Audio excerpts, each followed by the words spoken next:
ये ECO 403 की mid term की प्रिपरेशन की वीडियो है जिसके मेन पॉइंट्स करवाए जा रहे हैं। तो सबसे पहले है मैक्रो इकोनॉमिक्स। मैक्रो इकोनॉमिक्स जो है वो बिग पिक्चर व्यू की तरह है इकोनॉमी का। ये हेल्प करता है हमें अंडरस्टैंड करने में और स्टडी करना इम्पोर्टेंट थिंग्स, जैसे कि क्यों लोगों के पास जॉब नहीं है और क्यों प्राइस जो है वो ऊपर जाता है, यानी कि इन्फ्लेशन, महंगाई क्यों होती है और कितनी फास्ट जो है इकोनॉमी जो है वो ग्रो कर रही है। हम देखते हैं फैक्टर्स जैसे कि इंटरेस्ट रेट, एक्सचेंज रेट और and how productive the country is. Macro economic हमें मदद भी करता है देखने में कि कैसे गवर्नमेंट डिसीजन जैसे कि स्पेंडिंग मनी या फिर चेंजिंग इंटरेस्ट रेट जो है वो अफेक्ट कर सकता है बड़ी इकोनॉमी की चीज़ों को। सो ये कुछ इस तरीके से है जैसे कि जूमिंग आउट करने की तरह है, ताकि देखा जाए ओवरऑल हेल्थ और जो परफॉर्मेंस है एक कंट्री की इकोनॉमी की। सो इकोनॉमी की अगर हम बात करें, वर्ड इकोनॉमी की, ये आया है ग्रीक वर्ड से जिसका मतलब है मैनेजिंग अ हाउस होल्ड, यानी कि मैनेज करना एक हाउस होल्ड। एक हाउस होल्ड और एक इकोनॉमी जो है वो फेस करते हैं बहुत से डिसीशंस के, हु विल वर्क, कौन वर्क करेगा और क्या goods, what goods and how many of them should be produce, यानी कि क्या गुड्स और कितने जो है वो प्रोड्यूस होने चाहिए और क्या रिसोर्सेज जो है वो यूज़ होने चाहिए प्रोडक्शन में और किस प्राइस के ऊपर गुड्स जो है वो सोल्ड होने चाहिए। Society and scarce resources. Management जो है सोसाइटी के रिसोर्सेज की बहुत इंपॉर्टेंट है, क्योंकि रिसोर्सेज जो होते हैं सोसाइटी के वो स्केर्स हैं। स्केर्सिटी का मतलब ये होता है कि सोसाइटी के पास लिमिटेड रिसोर्सेज होते हैं, किसी भी सोसाइटी के पास अनलिमिटेड रिसोर्सेज नहीं होते। इसी वजह से प्रोड्यूस नहीं किए जा सकते तमाम वो गुड्स और सर्विस जो लोग चाहते हैं कि उनके पास हो। तमाम गुड्स और सर्विस को प्रोड्यूस करना पॉसिबल नहीं है। How people interact with each other. Trade जो है वो गुड है हर किसी के लिए। जब लोग एक्सचेंज करते हैं चीज़ें, हर कोई जो है वो बेटर ऑफ हो सकता है। और मार्केट जो है वो वर्क करती है वेल। यूज़ करना मार्केट जहाँ पर बायर और सेलर एक दूसरे से मिलते हैं, एक यूजुअली जो एक अच्छा तरीका है ऑर्गेनाइज करने का इकोनॉमिक एक्टिविटीज़। और ये हेल्प करता है सेट करने में फेयर प्राइजेस और इंश्योर करता है कि गुड्स और सर्विसेज जो है वो जाएँ उनके पास जो वैल्यू देते हैं उनको बहुत ज़्यादा। और गवर्नमेंट जो है वो भी हेल्प कर सकती है, कभी कभी गवर्नमेंट जो है वो बेहतर बनाती है चीज़ों को और इम्प्रूव कर सकती है इकोनॉमिक सिचुएशन रूल्स और पॉलिसीज़ के ज़रिए, ताकि इंश्योर करे फेयरनेस और एड्रेस करे इश्यूज जो कि मार्केट जो है वो हैंडल ना कर सके खुद से बेहतर। Forces and trends that affect how the economy as a whole works. Standard of living जो है वो डिपेंड करता है एक कंट्री की प्रोडक्शन के ऊपर। एक कंट्री में जितनी प्रोडक्शन है उसके ऊपर डिपेंड करता है स्टैंडर्ड ऑफ लिविंग। और जब प्राइस जो है वो राइज होते हैं, जब कम गवर्नमेंट जो है एक्चुअली वो प्रिंट करती है बहुत ज़्यादा पैसा जो है वो, जब नोट छापती है ज़्यादा, तो उससे प्राइस के अंदर इजाफा होता है। और सोसाइटी जो है वो फेस करती है शॉर्ट रन ट्रेड ऑफ जो है इन्फ्लेशन और अनएम्प्लॉयमेंट के दरमियान। प्रिंसिपल वन, पहला प्रिंसिपल, लोग जो है वो फेस करते हैं ट्रेड ऑफ। एक कोटेशन है, there is no such thing as a free lunch, यानी कि फ्री लंच जैसी कोई चीज़ ही नहीं है। यानी कि फ्री में अगर लंच मिल रहा है तो ऐसी कोई चीज़ नहीं है। इसका मतलब ये है कि कोई चीज़ हासिल करने के लिए हमें सेक्रीफाइस करना पड़ती है कोई दूसरी चीज़। और इसको देखा जाता है बहुत सी चॉइसेस में जो हम लेते हैं, जैसे कि चूज़ करना गन्स के दरमियान और बटर के दरमियान और फूड और क्लोथिंग के दरमियान। इसके अलावा लीजर टाइम या फिर वर्क, यानी फालतू टाइम हो, या फिर वर्क, और इसके अलावा एफिशिएंसी और फेयरनेस। और डिसीजन मेकिंग में क्या होता है कि बैलेंसिंग और ट्रेड ऑफ डिफरेंट गोल्स का against each other. Efficiency versus equity. Efficiency जो है वो इसके बारे में है कि लिमिटेड रिसोर्सेज को यूज़ किया जाए उनके फुलेस्ट एक्सटेंट तक ओवरऑल बेनिफिट के लिए सोसाइटी के। दूसरी तरफ इक्विटी का फोकस होता है मेक श्योर करना कि रिवार्ड या एडवांटेज जो इन रिसोर्सेज के वो शेयर्ड हो फेयरली जो है तमाम मेंबर्स में सोसाइटी के।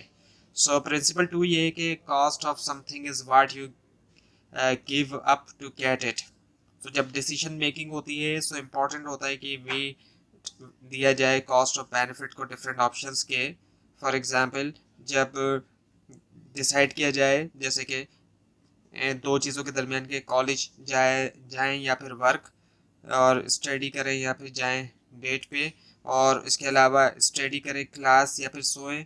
सो अपॉर्चुनिटी कॉस्ट जो है वो होती है जो आप गिव अप करते हैं ताकि चूज करें एक पर्टिकुलर ऑप्शन। उसके बाद है principle 3, rational people think at the margin. So marginal changes जो हैं वो स्मॉल एडजस्टमेंट होती हैं जो कि की जाती हैं एडजस्टमेंट एग्जिस्टिंग प्लान को। सो जब लोग जो है डिसीजन ले करते हैं वो अक्सर जो है वो कंपेयर करते हैं एडिशनल कॉस्ट और बेनिफिट जो कि आते हैं इन स्मॉल चेंजेस के साथ। So principle 4, people respond to incentives. So marginal changes जो है कॉस्ट या बेनिफिट के अंदर मोटिवेट करती है लोगों को कोई रिस्पॉन्ड करें, और डिसीजन जो है चूज करना एक अल्टरनेटिव को दूसरे के ऊपर होता है जब अल्टरनेटिव मार्जिनल बेनिफिट एक्सीड कर जाता है उसकी मार्जिनल कॉस्ट को। सो प्रिंसिपल 5 ये है कि ट्रेड जो है वो बना सकती है हर किसी को बेटर ऑफ। लोग जो है उनको बेनिफिट होता है ट्रेडिंग के ज़रिए एक दूसरे के साथ, और कंपटीशन से एडवांटेज होता है ट्रेडिंग के ज़रिए, और ट्रेडिंग जो है वो एनेबल करती है इंडिविजुअल्स को कि फोकस करें कि जो वो बेहतर करते हैं, और फॉस्टर करती है स्पेशलाइजेशन। सो प्रिंसिपल 6 ये कि market are good way to organize economic activity. So market economy जो है वो एक सिस्टम है जहाँ पर रिसोर्सेज जो है वो डिस्ट्रीब्यूट किए जाते हैं इंडिपेंडेंट चॉइसेस के ज़रिए। बहुत से हाउस होल्ड की और जो बिजनेसेस हैं as the engage in buying and selling on goods और सर्विसेज की। और इस सेटअप के अंदर हाउस होल्ड जो है वो डिसाइड करते हैं कि क्या वो बाय करें और कहाँ वो काम करें, जबकि बिजनेसेस डिसाइड करते हैं कि वो किसको हायर करें और क्या प्रोड्यूस करें। सो एडम स्मिथ ने नोट किया कि जब हाउस होल्ड और बिजनेस जो है वो करते हैं डिसीजन मार्केट में, सो ये इसी तरह है जैसे कि वो गाइड होते हैं एक इनविजिबल हैंड से, इस वजह से क्योंकि कंसिडर करते हुए प्राइस को जब बाय कर रहे हैं गुड्स और बाय कर रहे हैं और सेल कर रहे हैं, वो अनइंटेंशनली कंसिडर करते हैं ओवरऑल इम्पैक्ट जो है सोसाइटी के ऊपर, और एज अ रिजल्ट ये इंडिविजुअल डिसीजन जो है वो ड्राइव होते हैं प्राइजेस से, और उससे क्या होता है कि आउटकम होती है जो कि मैक्सिमाइज करती है वेल बीइंग इंटायर सोसाइटी की। सो प्रिंसिपल 7 ये कि government can sometime improve market outcome. Market failure होता है जब मार्केट जो है वो डिस्ट्रीब्यूट नहीं करती रिसोर्सेज जो है वो इफेक्टिवली। उन केसेस के अंदर मार्केट गवर्नमेंट जो है वो स्टेप ले सकती है ताकि एनहेंस करे एफिशिएंसी और fairness. Market failure can result from externalities, जब एक पर्सन या बिजनेस जो है वो अफेक्ट करता है दूसरे को बगैर कंसिडर करते हुए उनकी well being and from market power, और जब एक इंडिविजुअल या बिजनेस के पास बहुत ज़्यादा इन्फ्लुएंस होता है over market prices. So principal 8 है the standard of living depend on a countries production. So differences जो है लिविंग स्टैंडर्ड में जो है कंट्रीज़ के दरमियान ये मोस्टली इस वजह से होते हैं जो वेरिएबिलिटी आती है प्रोडक्शन में। प्रोडक्टिविटी मेजर करती है कि कितना गुड्स और सर्विसेज जो है एक वर्कर प्रोड्यूस कर सकता है 1 आवर में। सो हम असिस कर सकते हैं स्टैंडर्ड ऑफ लिविंग कंपेयर करते हुए पर्सनल इनकम्स या फिर देखते हुए टोटल मार्केट वैल्यू जो है नेशन प्रोडक्शन की। सो प्रिंसिपल 9 ये कि price rise when the government prints too much money.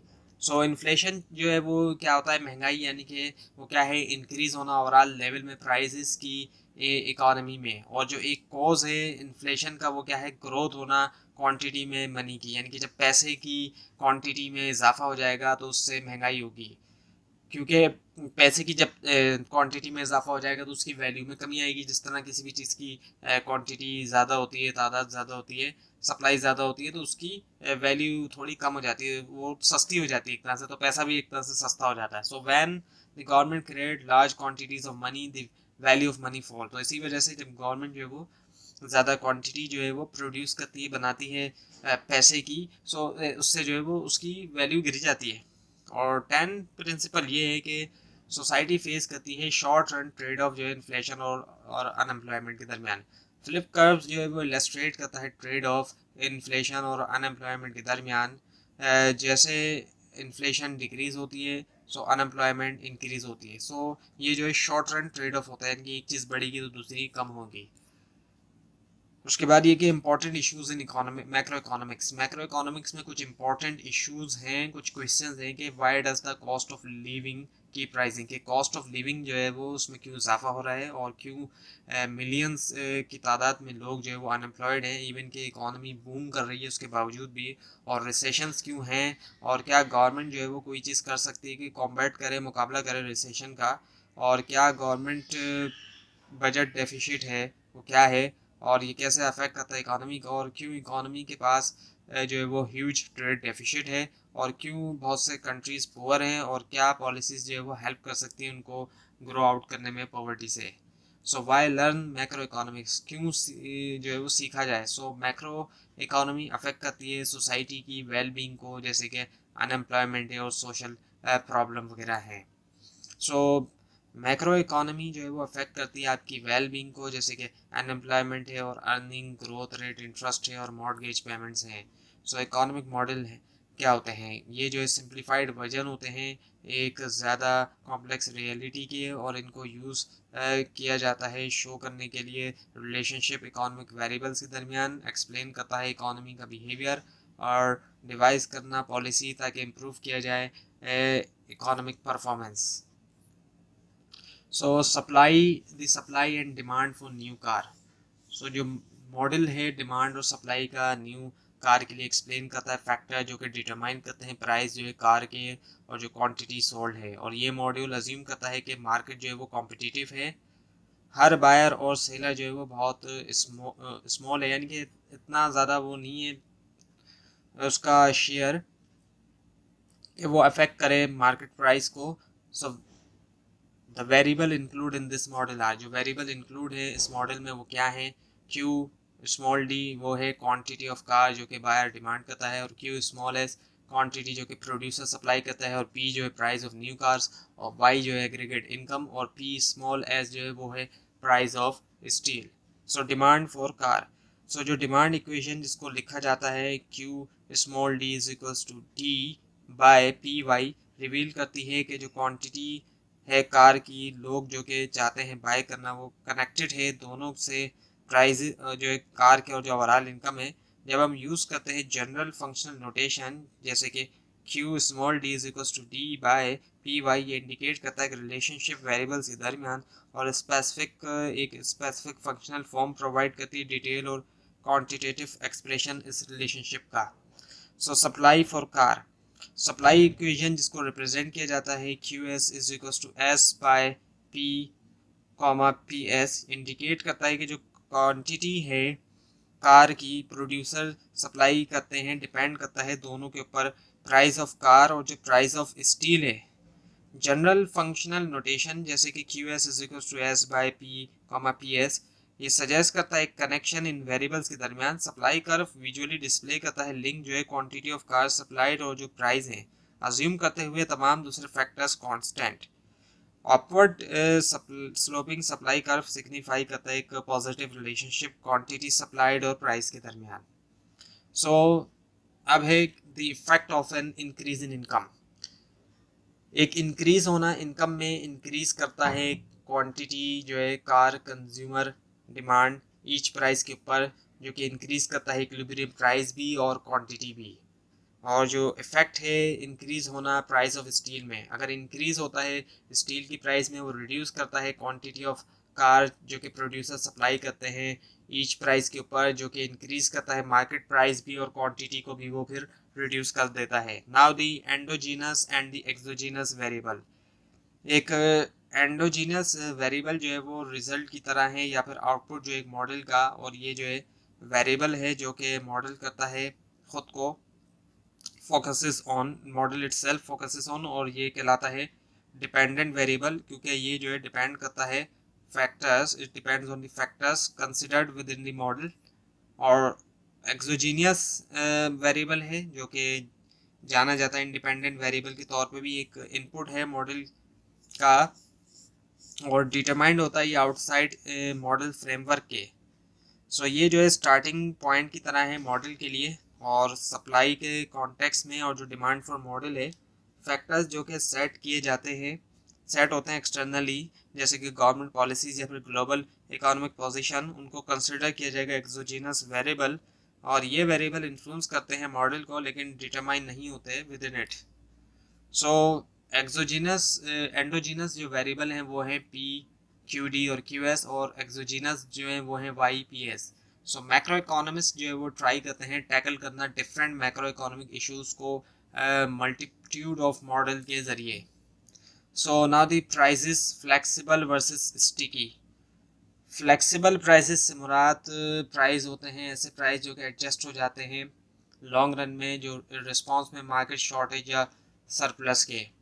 और जो स्टिकी प्राइस होते हैं इससे मुराद कुछ ऐसे प्राइस होते हैं जो कि एडजस्ट होते हैं स्लोली, जो है रिस्पांस में मार्केट शॉर्टेज या सरप्लस के।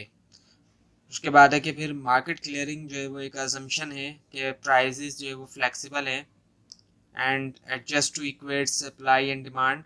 और शॉर्ट रन में बहुत से प्राइसेस जो है वो स्टिकी हैं, वो सिर्फ एडजस्ट होते हैं सिर्फ स्लगलिशली ताकि रिस्पॉन्ड दें डिमांड या सप्लाई इम्बैलेंसेस को।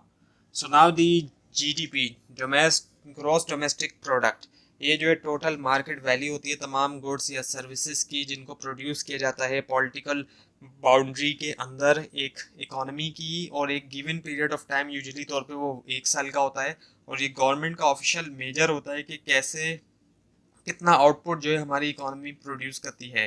इसमें जो है वो शामिल है total expenditure domestically produce final goods और सर्विस के ऊपर, और टोटल इनकम जो कि अर्न की domestically located factor of production है। सो एक्सपेंडिचर इनकम के बराबर क्यों है, वाई?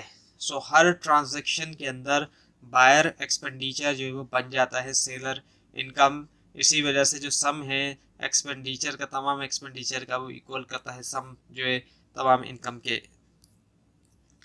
रूल जो है कंप्यूट करने की जीडीपी क्या है? सो कंप्यूट करने के लिए टोटल वैल्यू जो है डिफरेंट गुड्स और सर्विसेज की, नेशनल इनकम अकाउंट यूज करता है मार्केट प्राइस को, और यूज्ड गुड जो है वो इंक्लूड नहीं होते जीडीपी की कैलकुलेशन में, यानी कि जो इस्तेमाल शुदा गुड्स हैं।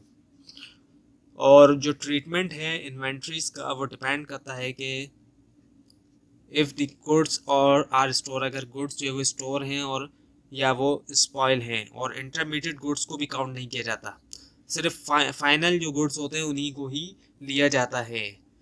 सो वैल्यू एडेड जो है एक फर्म की इक्वल करती है जो वैल्यू है फर्म की आउटपुट की, माइनस किया जाता है जो वैल्यू है इंटरमीडिएट गुड की जो कि फर्म परचेज करती है। सो नॉमिनल वर्सेस रियल जीडीपी है। अब नॉमिनल और रियल जीडीपी में भी फ़र्क है। नॉमिनल जीडीपी जो है वैल्यू है फाइनल गुड्स और सर्विस की जिसको मेजर किया जाता है करंट प्राइस के ऊपर। सो वो जीडीपी होती है ये जिसको करंट प्राइस के ऊपर मेजर किया जाता है, और ये जो है वो चेंज हो सकती है वक्त के साथ, क्योंकि चेंज आता है गुड्स और सर्विस के अमाउंट में भी एक तरफ तो चेंज आता है, और जो चेंज आता है प्राइस में उन गुड्स और सर्विस के। जबकि रियल जीडीपी वैल्यू है गुड्स और सर्विस की जिसको मेजर किया जाता है यूज करते हुए कांस्टेंट सेट ऑफ प्राइसेस को, यहाँ पे करंट प्राइसेस को नहीं बल्कि यहाँ पे कांस्टेंट सेट ऑफ प्राइस को जो है वो यूज किया जाता है। सो जीडीपी डिफ्लेटर जो कि कहलाता है इम्प्लीसिट प्राइस डिफ्लेटर, जीडीपी के लिए मेजर करता है प्राइस जो है आउटपुट के, जो कि रिलेटिव करता है उसकी प्राइस से बेस ईयर में। ये रिफ्लेक्ट करता है कि क्या हो रहा है ओवरऑल लेवल ऑफ प्राइसेस के साथ इकोनॉमी के अंदर। सो जो कंपोनेंट्स हैं एक्सपेंडिचर के उसमें है Y is equal to C plus I plus G plus N X. Y जो है टोटल डिमांड है डोमेस्टिक के लिए, सी जो है consumption spending by household है, आई जो है इन्वेस्टमेंट स्पेंडिंग बाय बिजनेसेस और हाउस होल्ड है, जी जो है वो गवर्नमेंट परचेजेस है गुड्स और सर्विसेज की, और एन एक्स जो है वो नेट एक्सपोर्ट या फिर नेट फॉरेन डिमांड है। सो नाउ द कंजम्पशन, ये जो है टोटल वैल्यू होती है चीज़ों की जो कि हाउस होल्ड बाय करते हैं। इसमें शामिल है लॉन्ग लास्टिंग स्टफ़ जैसे कि कार्स एंड होम अप्लायंस जो कि ड्यूरेबल गुड्स है, और चीज़ें जो कि लॉन्ग लास्टिंग नहीं है जैसे कि food clothes non durable goods, और सर्विसेज जैसे कि ड्राई क्लीनिंग या एयर ट्रैवल वगैरह। सो इन्वेस्टमेंट, ये जो है इसको डिफाइन किया जाता है स्पेंड करना कैपिटल या फिर कैपिटल के ऊपर, और स्पेंड करना गुड्स जो कि ख़रीदे जाते हैं फ्यूचर यूज़ के लिए। इसमें शामिल है business finish fixed investment, spend करना प्लांट और इक्विपमेंट के ऊपर जो कि फर्म यूज़ करेगी प्रोड्यूस करने के लिए दूसरे गुड्स और सर्विस। और रेजिडेंशियल फिक्स इन्वेस्टमेंट स्पेंड करना हाउसिंग यूनिट्स के ऊपर कंज्यूमर करते हैं और जो लैंडलॉर्ड्स हैं। और इसके अलावा इन्वेंट्री इन्वेस्टमेंट चेंज होना वैल्यू में तमाम फर्म्स की इन्वेंट्री की। So investment versus capital. So capital जो है वो फैक्टर्स में से एक फैक्टर है प्रोडक्शन फैक्टर्स ऑफ प्रोडक्शन जो इनमें से एक फैक्टर है कैपिटल। और किसी भी मूवमेंट के ऊपर इकोनॉमी के पास सर्टेन ओवरऑल जो है स्टॉक ऑफ कैपिटल है, जबकि इन्वेस्टमेंट जो है वो स्पेंडिंग है न्यू कैपिटल के ऊपर। सो नाउ दी स्टॉक वर्सेस फ्लोज। स्टॉक जो है वो एक तरह से स्नैपशॉट की तरह है किसी चीज़ का स्पेसिफिक मूवमेंट के ऊपर, नॉट ओवर अ पीरियड। जबकि फ्लो जो है वो फ्लो एक मेजर की तरह है जिसको लिया जाता है over a stretch of time, ना कि सिर्फ एक मोमेंट के ऊपर। ये इसके बारे में कि क्या होता है एक पीरियड के दरमियान। So government spending. सो जी यानी कि इसको जी से रिप्रेजेंट किया जाता है, इसमें शामिल है गवर्नमेंट स्पेंडिंग जो है गुड्स और सर्विसेज के ऊपर। और जी जो है वो एक्सक्लूड करता है जो ट्रांसफ़र पेमेंट है, क्योंकि ये रिप्रेजेंट नहीं करते स्पेंडिंग जो है गुड्स और सर्विसेज के ऊपर। So now the net export NX is equal to EX minus IM। So जो टोटल वैल्यू है जो वैल्यू है टोटल एक्सपोर्ट की minus the value of total import. So recall करें आप कि y is equal to C plus I plus G plus NX, जहाँ पर y जो है वो है GDP के बराबर, जो टोटल जो वैल्यू है टोटल आउटपुट की, और C plus I plus G plus NX जो है वो है एग्रीगेट एक्सपेंडिचर के बराबर। सो क्यों जो है आउटपुट बराबर है एक्सपेंडिचर के? जब गुड्स प्रोड्यूस हुए, जब प्रोड्यूस गुड्स जो है वो सोल्ड नहीं हुए, वो जाते हैं इन्वेंट्री के अंदर जो कि है स्टॉक पाइल की तरह अनसोल्ड आइटम्स के। इसको कंसिडर किया जाता है इन्वेंट्री इन्वेस्टमेंट, चाहे बिल्डअप जो है वो इंटेंशनल था या नहीं। एसेंशियली हम जो है वो अज्यूम करते हैं कि बिजनेसेस बाय करते हैं, बाय बैक करते हैं उनकी अनसोल्ड प्रोडक्ट, इवन के वो जो है हिस्सा नहीं था उनके ओरिजिनल प्लान का। सो GNP वर्सेस GDP। सो GNP जो है यानी कि ग्रॉस नेशनल प्रोडक्ट जो है, ये टोटल मार्केट वैल्यू होती है तमाम गुड्स और सर्विस की जो कि प्रोड्यूस किए सिटीज़न ने एक इकॉनमी के गिवन पीरियड ऑफ टाइम के दरमियान, यूजुअली 1 ईयर। और ग्रॉस नेशनल प्रोडक्ट जो है वो अक्सर जो है वो फेडरल गवर्नमेंट का ऑफिशियल मेजर भी है कि कैसे कितना जो है आउटपुट हमारी इकोनॉमी प्रोड्यूस करती है। और इसमें शामिल जो है फॉरेन रेमिटेंस भी शामिल है, इसमें फॉरेन रेमिटेंस भी शामिल हो जाती हैं। और जो GDP है ग्रॉस डोमेस्टिक प्रोडक्ट, ये जो है टोटल मार्केट वैल्यू है तमाम गुड्स और सर्विस की जो कि प्रोड्यूस हुई पॉलिटिकल बाउंड्रीज के अंदर, यानी कि बाउंड्रीज के अंदर जो प्रोड्यूस हो रही है एक इकोनॉमी की गिवन पीरियड ऑफ टाइम, और यूजुअली तौर पे 1 साल का ही होता है। और ये जो है गवर्नमेंट का ऑफिशियल मेजर है कि कितना जो है वो प्रोड्यूस किया हमारी आउटपुट प्रोड्यूस किया हमारी इकोनॉमी में। सो GNP माइनस GDP बराबर है factor payment from abroad minus किया जाए फैक्टर पेमेंट्स टू अब्रॉड। सो जो दूसरे मेजर्स हैं इनकम के वो क्या है, नेट नेशनल प्रोडक्ट आ जाता है उसमें। और ये जो है GNP है एडजस्टेड है डेप्रिसिएशन के लिए। सो नेट नेशनल प्रोडक्ट असल में है क्या कि जब GNP में से हम डेप्रिसिएशन को माइनस कर देते हैं तो हमारे पास नेट नेशनल प्रोडक्ट आ जाता है। और इसके अलावा नेशनल इनकम है जो कि है नेट नेशनल प्रोडक्ट में से जब हम माइनस कर देते हैं इनडायरेक्ट बिजनेस टैक्सेस को। उसके अलावा पर्सनल इनकम है जिसमें से हम नेशनल इनकम में से जब हम माइनस करते हैं कॉर्पोरेट प्रॉफिट्स, और माइनस करते हैं सोशल इंश्योरेंस कंट्रीब्यूशन, और फिर माइनस करते हैं नेट इंटरेस्ट, फिर प्लस करते हैं हम डिविडेंड्स, प्लस करते हैं हम government transfer to individual, plus करते हैं हम personal interest income. So disposable personal income बराबर होती है पर्सनल इनकम में से जब हम टैक्स को निकाल देते हैं। सो now the consumer price index CPI। So consumer price index यानी कि सीपीआई जो है वो मेजर होता है ओवरऑल लेवल जो है प्राइसेस का, और ये जो है पब्लिश करती है federal bureau of statistics.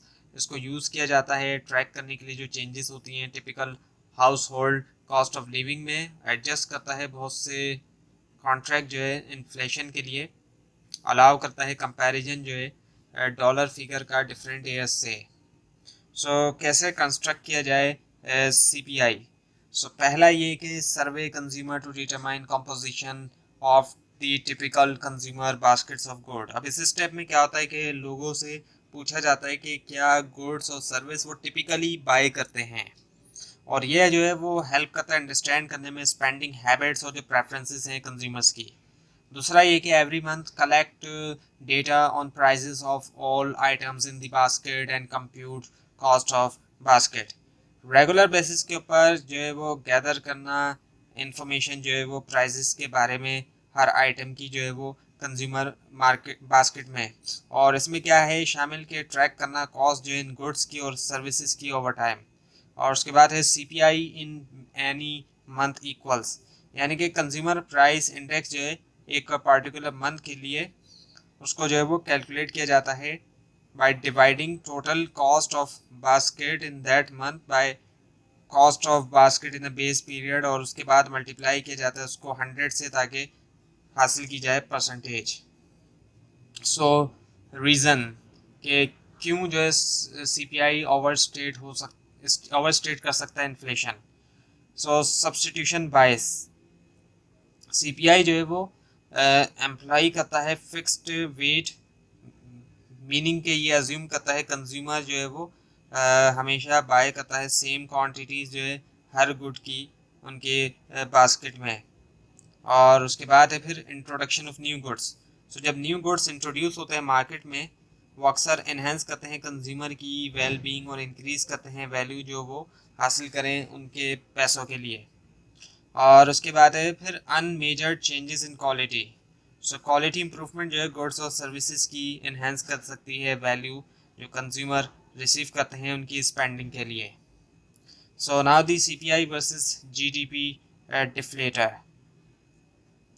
Prices of capital goods included in GDP deflator. GDP deflator जो है वो मेजर करता है ओवरऑल प्राइस लेवल जो है तमाम फाइनल जो गुड्स और सर्विस प्रोड्यूस हुए इकोनॉमी के अंदर। इसमें शामिल है कैपिटल गुड्स जो कि इस तरीके की चीज़ें उसमें आ जाती हैं, मशीनरी इक्विपमेंट और स्ट्रक्चर जो कि यूज़ होते हैं प्रोडक्शन में, और ये वाइटल होती हैं कैलकुलेट करने के लिए टोटल इकोनॉमिक आउटपुट। जबकि कैपिटल गुड्स जो है वो एक्सक्लूड होते हैं कंज्यूमर प्राइस इंडेक्स से, क्योंकि सीपीआई जो है वो फोकस करता है कॉस्ट ऑफ गुड्स और सर्विसेज के ऊपर जो कि ख़रीदते हैं हाउस होल्ड, ना कि वो जो कि यूज़ होता है प्रोडक्शन में। Prices of imported consumer goods, CPI जो वो रिफ्लेक्ट करता है एवरेज प्राइजेस जो कि पे करते हैं कस्टमर एक बास्केट के लिए गुड्स और सर्विसेज की, और इसमें शामिल है इम्पोर्टेड कंज्यूमर गुड्स। और ये कंसिडर करता है प्राइजेस जो है आइटम की जो कि ख़रीदते हैं हाउस होल्ड रिगार्डलेस के उनका ओरिजिन। Basket of goods, CPI fixed weight जो कि असाइन किया जाता है गुड्स और सर्विसेज को सीपीआई के अंदर वो फिक्स रहता है over a specified period, typically use करते हुए एक base year as a reference. और GDP deflator changes every year, GDP deflator जो कि मेजर करता है ओवरऑल प्राइस लेवल तमाम गुड्स और सर्विस जो कि प्रोड्यूस है इकोनॉमी के अंदर, वो फिक्स नहीं है, वो इवॉल्व होता है हर साल एडजस्टिंग करते हुए चेंजेस जो है इकोनॉमी के अंदर। Now the categories in the of population, employed हैं जो कि वर्क कर रहे हैं पे जॉब के ऊपर, और अनएम्प्लॉयड हैं जो कि एम्प्लॉयड नहीं है लेकिन वो देख रहे हैं जॉब के लिए तलाश कर रहे हैं यानी कि। और इसके अलावा लेबर फोर्स है, लेबर फोर्स जो है अमाउंट है लेबर का जो कि अवेलेबल है प्रोड्यूस करने के लिए गुड्स और सर्विस, तमाम एम्प्लॉयड और all employed plus unemployed person. और not in the labour force में वो लोग हैं जो कि एम्प्लॉयड भी नहीं है और ना वो तलाश कर रहे हैं अपने लिए कोई काम। So two important labour force concept, unemployment rate है, परसेंटेज जो है लेबर फोर्स की जो कि एम्प्लॉयड है, और लेबर फोर्स पार्टिसिपेशन रेट है, फ्रैक्शन जो है एडल्ट पॉपुलेशन का जो कि पार्टिसिपेट करती है लेबर फोर्स में।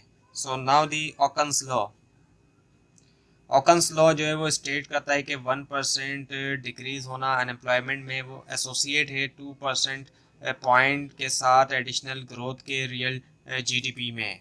सो नाउ दी closed economy market clearing model, question जिनको एड्रेस हो वो है कि क्या डिटरमाइन करता है इकोनॉमी की जो टोटल आउटपुट या इनकम है, और कैसे प्राइसेस जो है फैक्टर्स ऑफ प्रोडक्शन के डिटरमाइन होते हैं, और कैसे जो है वो टोटल इनकम डिस्ट्रीब्यूट होती है, और क्या डिटरमाइन करता है डिमांड जो है गुड्स के और सर्विसेज के, और कैसे इक्विलिब्रियम जो है गुड मार्केट में अचीव होता है।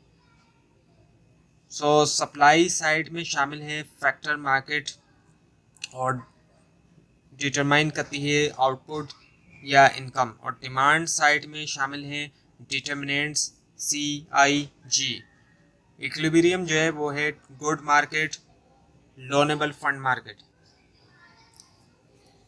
सो फैक्टर्स ऑफ प्रोडक्शन में के जो है कैपिटल है, उसमें है टूल्स, मशीन्स और स्ट्रक्चर जो कि यूज़ होते हैं, ये तमाम चीज़ें प्रोडक्शन के अंदर इनको यूज़ किया जाता है। और एल जो है वो है लेबर, फिजिकल और मेंटल जो एफर्ट्स होती हैं वर्कर की वो आ जाती हैं।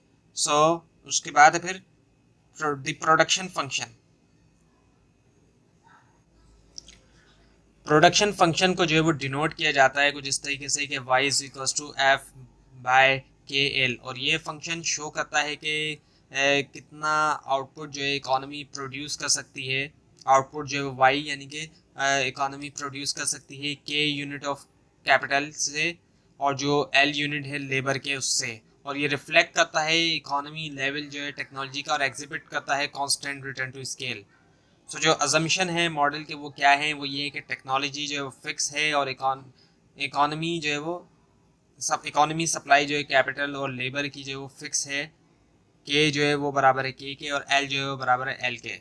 सो determining GDP, amount of stuff जो कि प्रोड्यूस हुआ वो डिसाइड किया जाता है फिक्स अमाउंट से रिसोर्सेज के, जैसे कि कैपिटल के और लेबर एल, और जो अनचेंजिंग लेवल है टेक्नोलॉजी का, और ये रिलेशनशिप शो किया जाता है इक्वेशन के जरिए y is equals to F by K L.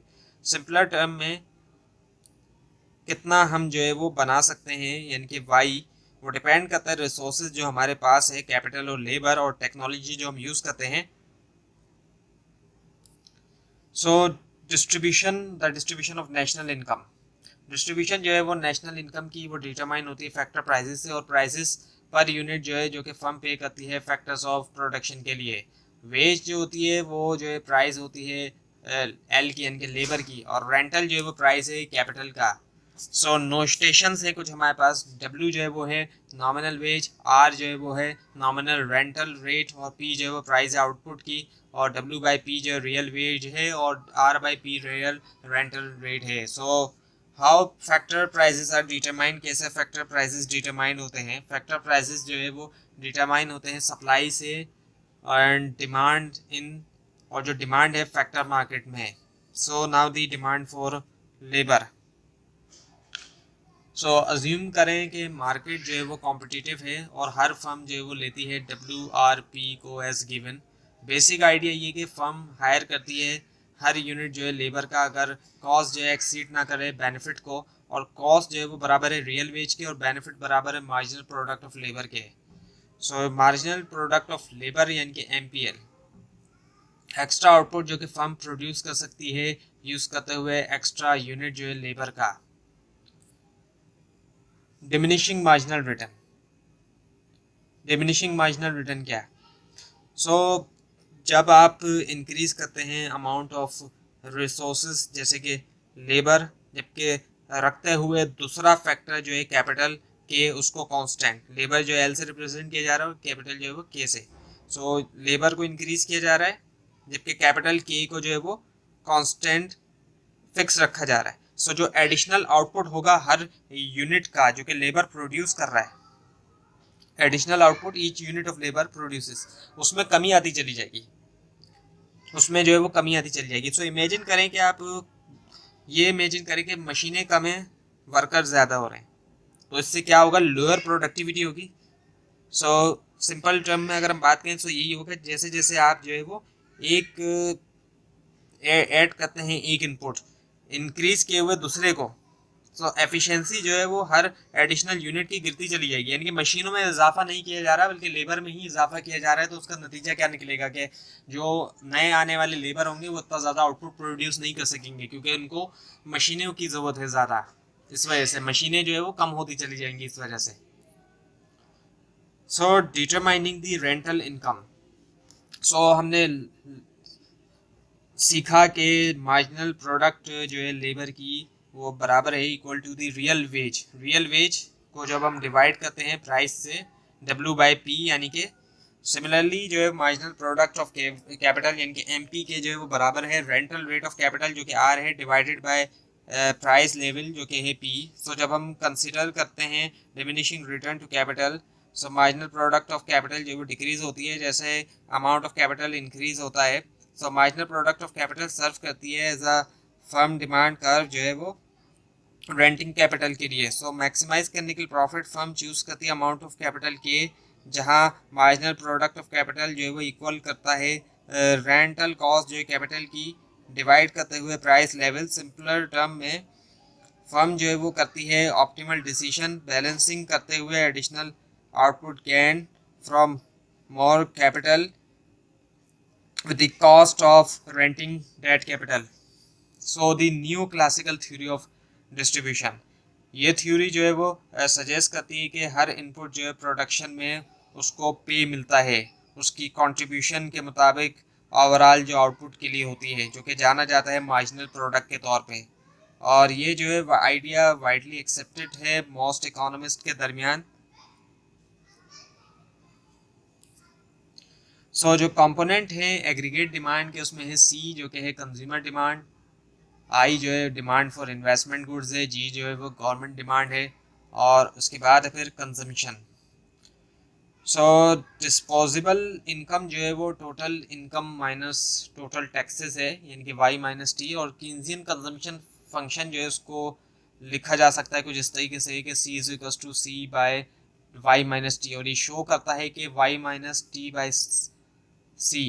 सो जो मार्जिनल प्रोपेंसिटी टू कंज्यूम है वो जो है इंक्रीज है C के अंदर, और वो होता है इस वजह से कि 1 यूनिट इंक्रीज होना डिस्पोजेबल इनकम में। So now the investment I, जिसको I से डिनोट किया जाता है। सो इन्वेस्टमेंट फंक्शन जो है वो है I is equal to I by small r, जहाँ पर R डिनोट करता है रियल इंटरेस्ट रेट को। सो नॉमिनल ये जो है रियल इंटरेस्ट रेट है क्या, nominal interest rate corrected for inflation, यानी कि नॉमिनल इंटरेस्ट रेट में से जब हम एडजस्ट कर लेते हैं इन्फ्लेशन को। सो रियल इंटरेस्ट रेट जो है वो कॉस्ट ऑफ बोरिंग होती है, और अपॉर्चुनिटी कॉस्ट जो है यूज़ करने की होती है अपने खुद के फंड को कि फाइनेंस किया जाए इन्वेस्टमेंट स्पेंडिंग।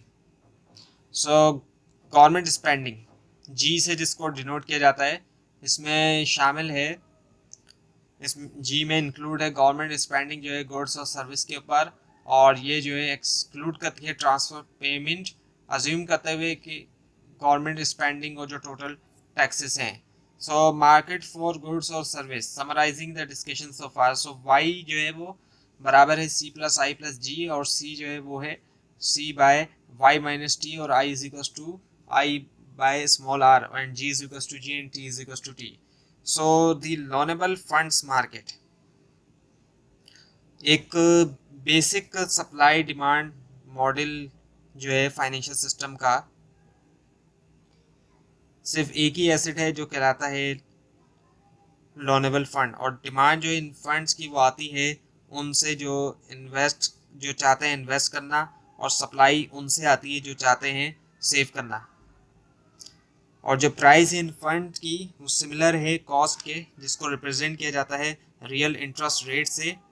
सिंपलर टर्म में अगर कहा जाए तो ये एक मार्केट प्लेस की जगह पर है, जहाँ पर लोग जो कि इन्वेस्ट करना चाहते हैं वो उनसे मिलते हैं जो सेव करना चाहते हैं ताकि वो लैंड करें, और इंटरेस्ट रेट सर्व करता है एज अ प्राइस के तौर पे इन फंड्स के लिए। सो demand for funds investment, so demand जो है लोनेबल फंड्स की वो आती है इन्वेस्टमेंट से। फर्म जो है वो बोरो करती है फाइनेंस करने के लिए स्पेंडिंग जो है प्लांट और इक्विपमेंट के ऊपर, न्यू ऑफिस बिल्डिंग वगैरह। कंज्यूमर बोरो करता है बाय करने के लिए new houses.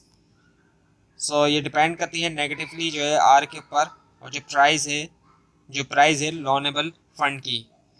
So supply of funds, saving, जो सप्लाई है वो कहाँ से आ रही है, सेविंग से।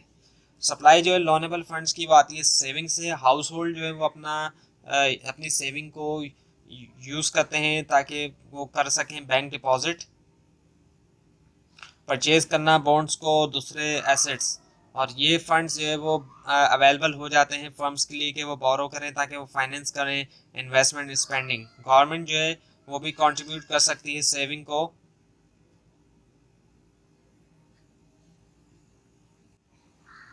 अगर जो है वो स्पेंड ना करे तमाम टैक्स रेवेन्यू जो वो रिसीव करे। सो टाइप्स हैं सेविंग की। प्राइवेट सेविंग है जो कि बराबर है वाई माइनस टी, और होल ब्रैकेट ये जो है माइनस टी सी। और उसके अलावा पब्लिक सेविंग है जो कि बराबर है टी माइनस जी के। नेशनल सेविंग है जो कि एस है बराबर प्राइवेट सेविंग के प्लस पब्लिक सेविंग, और is equals to Y minus T, और ये होल माइनस है C plus T minus G, and is equals to Y minus C minus G. Now the declaration. So budget surpluses और budget deficit. So जब tax जो है government का T जो है यानी कि ग्रेटर देन जी है, यानी कि टैक्स जो है वो ज़्यादा है गवर्नमेंट स्पेंडिंग से, तो बजट सरप्लस है और वो बराबर है टी माइनस जी के, इज इक्वल्स टू वो बराबर है पब्लिक सेविंग के। और जब टैक्सेस जो है वो गवर्नमेंट स्पेंडिंग से कम है, सो बजट डेफिशिट है जो कि बराबर है जी माइनस टी के, और बराबर है, और जो है पब्लिक सेविंग जाएगी नेगेटिव में यहाँ पर। और जब टी और जी यानी कि दोनों बराबर है टैक्स और government spending, so budget balance है और पब्लिक सेविंग जो है यहाँ पर जीरो है। सो डिग्रेशन मास्टरिंग मॉडल्स, अंडरस्टैंड करने के लिए एक मॉडल जो है थॉरोली क्रूशल होता है कि डिस्टिंग्विश किया जाए उसकी एंडोजीनस और एक्सोजीनस वेरिएबल। सो हर कर्व के लिए डायग्राम के अंदर आपको जो है वो जानना ज़रूरी है डेफिनेशन। इंट्यूशन जो है स्लोप की, और इसके अलावा all the things that can shift the curve. So definition जो है यानी कि clearly understand what the curve represent the context of the model.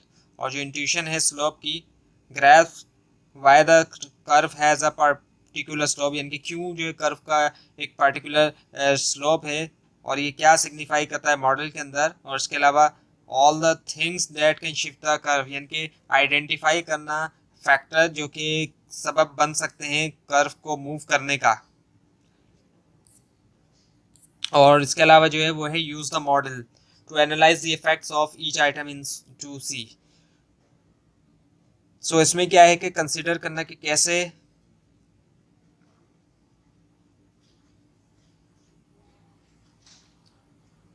How each item in C influences the model, यानी कि जो हर आइटम है सी में इन्फ्लुएंस करता है मॉडल को। सिंपलर टर्म में ये जो अंडरस्टैंडिंग के बारे में कि क्या बनाता है कर्व को चेंज, और कैसे वो चेंजेस जो है वो इम्पैक्ट करती हैं overall model. So now the mastering the learnable funds model. चीज़ें जो कि शिफ्ट करती हैं सेविंग कर्व को वो हैं public saving, fiscal policy, private saving, preferences, tax laws जो कि अफेक्ट करते हैं savings. So the role of government and money and inflation.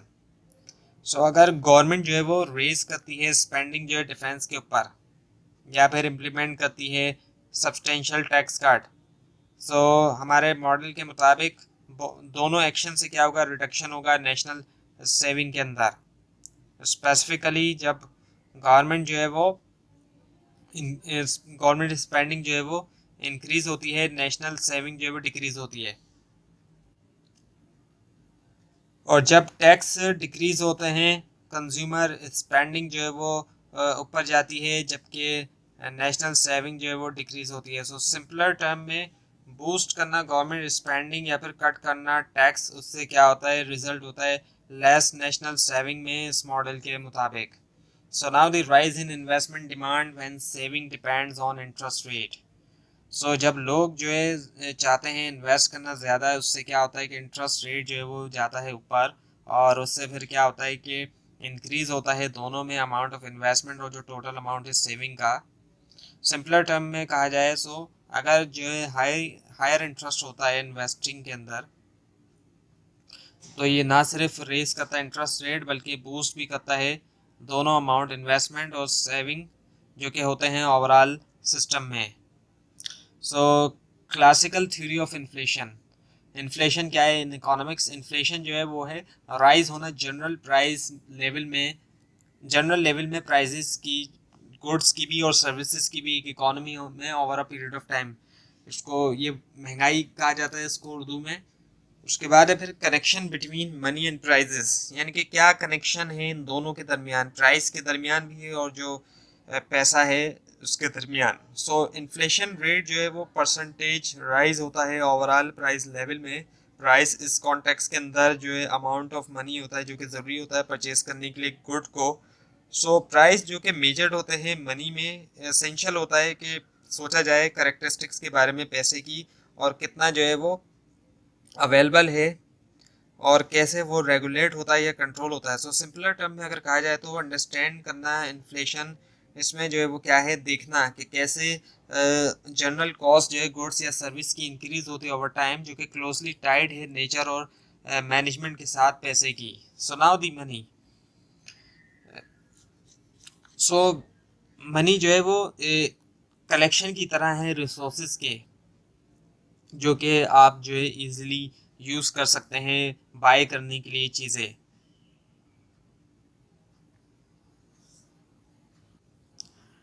ये वो स्टफ होता है जो आपके हाथ में होता है, जो कि रेडिली अवेलेबल होता है ट्रांजैक्शन के लिए, बनाता है इसको ज़्यादा क्रूशल टूल बनाता है इसको बाय करने के लिए, सेल करने के लिए गुड्स और सर्विसेज। सो इसके जो फंक्शन है उसमें है मीडियम ऑफ एक्सचेंज, जो कि हम यानी कि हम यूज़ करते हैं इसको बाय करने के लिए चीज़ों को, और यूनिट ऑफ अकाउंट है यानी कि कॉमन यूनिट होता है जिसके ज़रिए हर कोई मेजर करता है प्राइजेस और वैल्यूज़ पैसे के ज़रिए, यानी कि आसान होता है मेजर करना प्राइजेस और वैल्यूज़ किसी भी चीज़ के। और स्टोर ऑफ वैल्यू भी होता है, यानी कि ट्रांसफ़र करना परचेजिंग पावर प्रेजेंट से फ्यूचर तक। सो नाउ द लिक्विडिटी, जो एक आसानी है पैसे के साथ, वो क्या है कि ये आसानी से कन्वर्ट हो जाता है चीज़ों में, गुड्स और सर्विस में, और कभी कभी कहलाता है money is liquidity. So money type, अब इसकी पैसे की भी टाइप्स हैं। एक तरह का नहीं होता है, एक तो फिएट मनी है जो कि आजकल बहुत कॉमन है, यानी कि पिछली सदी से जो एक जो टाइप है वो कॉमन हुई है वो फिएट मनी की है, जिसकी कोई इंट्रिंसिक वैल्यू नहीं है। जो पेपर करेंसी हम यूज़ करते हैं इसकी कोई इंट्रिंसिक वैल्यू नहीं है, पेपर की खुद की कोई वैल्यू नहीं है, उस पर जो लिखा हुआ है वो है असल में, उस वजह से सिर्फ वैल्यू है, अदरवाइज इसकी कोई वैल्यू नहीं है। अगर स्टेट बैंक, सेंट्रल बैंक किसी भी कंट्री का एक्सेप्ट ना करे पेपर करेंसी को, तो इन करेंसी की कोई वैल्यू नहीं है, इसको हम फिएट मनी कहते हैं। और इसके अलावा कमोडिटी मनी जो कि हज़ारों साल से यूज़ हो रहा है, उसकी इंट्रिंसिक वैल्यू है, जैसे कि गोल्ड कॉइन्स पहले पिछली सदी तक जो है, यानी कि पहले जो है पिछली सदी से पहले और वर्ल्ड वॉर 2 से पहले तक जो है गोल्ड कॉइन्स वगैरह यूज़ होते थे, सिल्वर कॉइन्स भी यूज़ होते थे। सो ये जो है कमोडिटी मनी है। सो उसके बाद है फिर money supply and monetary policy. So money supply and monetary policy, money supply जो है वो क्वांटिटी होती है मनी की जो कि अवेलेबल होता है इकोनॉमी के अंदर, और मॉनेटरी पॉलिसी जो है वो असल में कंट्रोल होता है, कंट्रोल करना, यानी कि पैसे को कंट्रोल करना ही जो है वो एक तरह से मॉनेटरी पॉलिसी में आ जाता है। सो central bank, monetary policy normally तौर पे सेंट्रल बैंक ही उसको चलाते हैं मॉनेटरी पॉलिसी को, और पाकिस्तान के अंदर सेंट्रल बैंक को स्टेट बैंक ऑफ पाकिस्तान कहा जाता है। सो एक्सपेंड किया जाता है मनी सप्लाई को, उसके लिए क्या किया जाता है, स्टेट बैंक जो है वो बाय करता है ट्रेजरी बिल और पे करता है उनको नए न्यू मनी के साथ। और रिड्यूस करना अगर हो मनी सप्लाई, सो स्टेट बैंक सेल करता है ट्रेजरी बिल्स और रिसीव करता है एग्जिस्टिंग डॉलर और उनको फिर डिस्ट्रॉय करता है। सो स्टेट बैंक जो है वो कंट्रोल करता है मनी सप्लाई को 3 तरीक़ों से। एक तो ये कि ओपन मार्केट ऑपरेशन होगा जिसके अंदर बाय किया जाएगा और सेल किया जाएगा ट्रेजरी बिल्स को। इसके अलावा रिजर्व रिक्वायरमेंट्स उनको कम ज़्यादा किया जा सकता है। इसके अलावा डिस्काउंट रेट जो कि कमर्शियल बैंक पे करते हैं बोरो करने के लिए स्टेट बैंक से। Now the quantity theory of money, एक सिंपल थ्योरी जो कि लिंक करती है इन्फ्लेशन रेट को growth rate of money supply के साथ। ये थ्योरी शुरू होती है कॉन्सेप्ट के साथ जो कि कहलाता है वेलोसिटी। वेलोसिटी रेट होता है जिसके ऊपर मनी सर्कुलेट करता है, नंबर ऑफ टाइम जो है एवरेज रुपी बिल जो है चेंज होता है hand in a given time period. Quantity theory of money के मुताबिक जो इन्फ्लेशन है वो महंगाई जो है उसका लिंक जो है वो मनी सप्लाई के साथ है। सो नाउ दी क्वांटिटी इक्वेशन। क्वांटिटी इक्वेशन कुछ इस तरीके से लिखा जा सकता है जैसे कि M V is equals to P Y, और ये equation this equation follows from the preceding definition of velocity. ये जो एक आइडेंटिटी है। So money supply measure symbol assets include. अब इसमें सी जो है वो करेंसी है। M1 जो है, अब इससे रिलेटेड क्वेश्चंस भी आते हैं आपके एग्जाम में कि M1 में क्या है, M2 में क्या है, M3 में क्या है। सो M1 जो है उसमें जो है वो C plus demand deposit traveller cheques और दूसरे जो चेकेबल डिपॉजिट हैं वो, और M2 के अंदर M1 भी है और इसके अलावा small time deposit, saving deposit, money market mutual funds, money market deposit account, और M3 के अंदर M2 प्लस M2 के साथ साथ large time deposit, repurchase agreements, institutional money and market mutual fund balances. So quantity theory of money in terms of growth. So जब हम बात करते हैं ग्रोथ रेट ऑफ प्रोडक्ट के बारे में, ये जो है वो सम है ग्रोथ रेट का उसके कंपोनेंट के, और एक हेल्थी इकोनॉमिक ग्रोथ के लिए हमें ज़रूरत है प्रोपोर्शनल इंक्रीज की मनी सप्लाई के अंदर ताकि सपोर्ट करें ग्रोइंग ट्रांजैक्शन।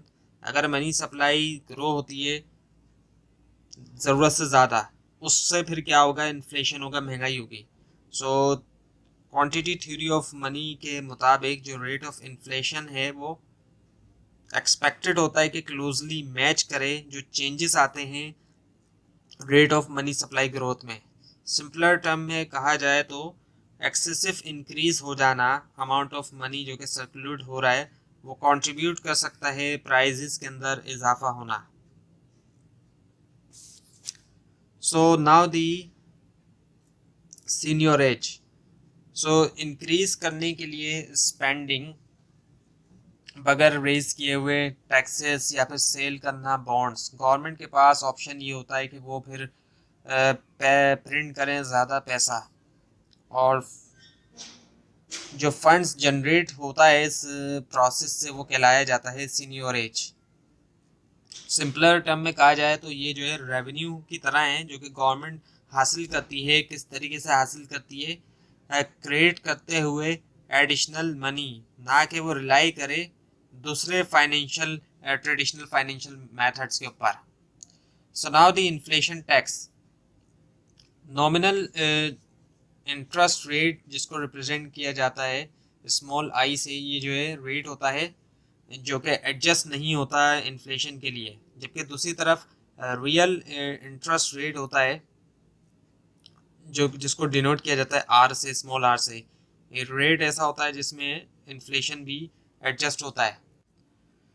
सो होता क्या है असल में कि जब प्रिंट किया जाता है पैसा, बहुत ज़्यादा नोट छापती है गवर्नमेंट, तो ऐसी सिचुएशन में उसको तो ख़ुद को तो पैसा मिल जाता है गवर्नमेंट को, लेकिन उसकी वजह से महंगाई के अंदर इजाफा हो जाता है। ज़्यादा पैसे छपने की वजह से पैसे की कदर में कमी आ जाती है, उसकी जो वैल्यू है पैसे की उसमें कमी आती चली जाती है ज़्यादा पैसा होने से, और उससे फिर महंगाई बढ़ती है। और ये जो महंगाई बढ़ेगी एक तरह से ये भी एक तरह का टैक्स होगा लोगों के ऊपर जिनके पास पैसा मौजूद है।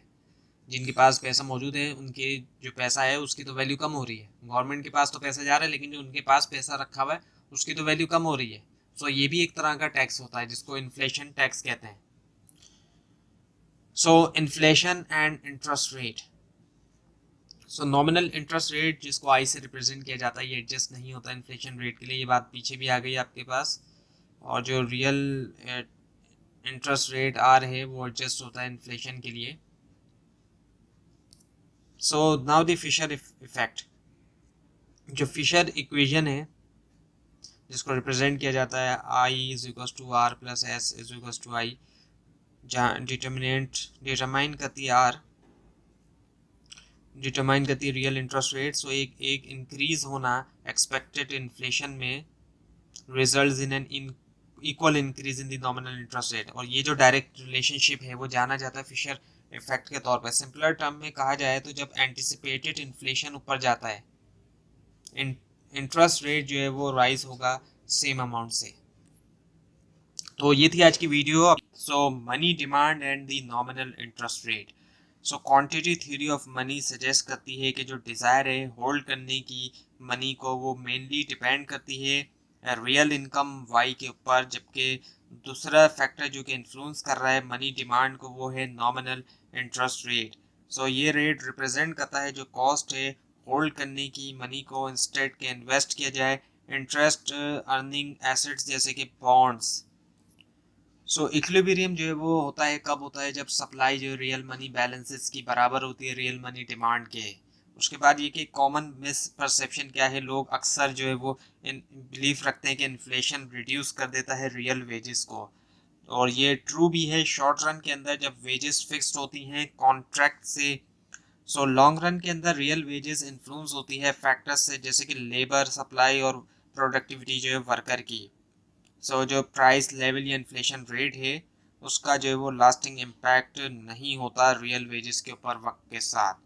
सो जो क्लासिकल व्यू है इन्फ्लेशन का, सो क्लासिकल व्यू कहता है कि जब ओवरऑल प्राइस जो है वो राइज होता है यानी कि inflation, so it's like changing the units of measurement. जबकि इन्फ्लेशन जो है वो स्टिल जो है एक सोशल प्रॉब्लम हो सकती है क्योंकि ये लेकर आती है अनसर्टेनिटी, अफेक्ट करती है लोगों की एबिलिटी के वो प्लान करें फ्यूचर के लिए, और इन्फ्लुएंस भी करती है जो डिस्ट्रीब्यूशन ऑफ वेल्थ है, इम्पैक्ट करती है डिफरेंट ग्रुप्स जो सोसाइटी के। एडिशनली इन्फ्लेशन से जो है वो चेंज आ सकता है इंटरेस्ट रेट में, और बिजनेस कॉस्ट क्रिएट करती है चैलेंजेस इंडिविजुअल्स के लिए और जो बिजनेसेस हैं।